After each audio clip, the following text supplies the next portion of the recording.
Hello friends, welcome to my channel. నేను మీ క్రాంతి. అందరూ ఎలా ఉన్నారు?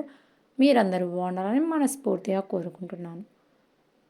సమ్మర్ వస్తే చాలు ఇంట్లో ఉన్న వాళ్ళందరూ మామిడి పండ్లతో ఎంజాయ్ చేస్తే, కిచెన్లో ఉన్న అమ్మ మాత్రం మామిడికాయలతో ఏ రెసిపీలు చేయాలా అని ఆలోచిస్తుంది. అటువంటి రెసిపీలలోనే ఈరోజు మనం చేసుకోబోతున్నాం మామిడికాయతో పులిహోర. ఇంకా మన ఛానల్ని ఎవరైనా సబ్స్క్రైబ్ చేసుకుని వాళ్ళు ఉంటే ముందుగా సబ్స్క్రైబ్ చేసుకోండి ఫ్రెండ్స్. ఇక వీడియోలోకి వెళ్ళిపోతే, పులిహోర కోసం ముందుగా మామిడికాయలని తీసుకుని చక్కగా తురుముకోవాలి. తురిమి తీసుకున్న మామిడికాయని పక్కన పెట్టుకుని, ఇప్పుడు తాలింపు కోసం ముందుగా ఆయిల్, జీలకర్ర, ఆవాలు,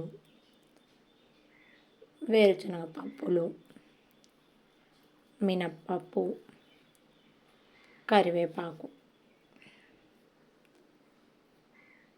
ఇవన్నీ కొంచెం ఫ్రై అయిన వెంటనే మనం తురిమి పెట్టుకున్న మామిడికాయని ఇందులో వేసి చక్కగా మగ్గిపోనివ్వాలి. మామిడికాయ ఎంత చక్కగా మగ్గితే పులిహోర అంత టేస్ట్గా ఉంటుంది.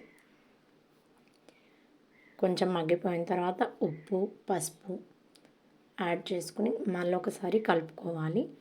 మరి కొద్దిసేపు ఉన్న తర్వాత ముందుగా దంచి పెట్టుకున్న పచ్చిమిర్చి, తెల్లగడ్డ వేసుకుని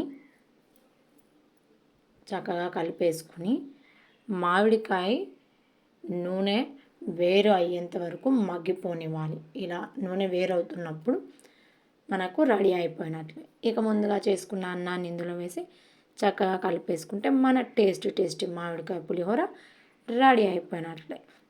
నా రెసిపీ మీకు నచ్చినట్లయితే మీ ఫ్యామిలీ అండ్ ఫ్రెండ్స్కి షేర్ చేయండి. Okay, bye friends. Thank you for watching.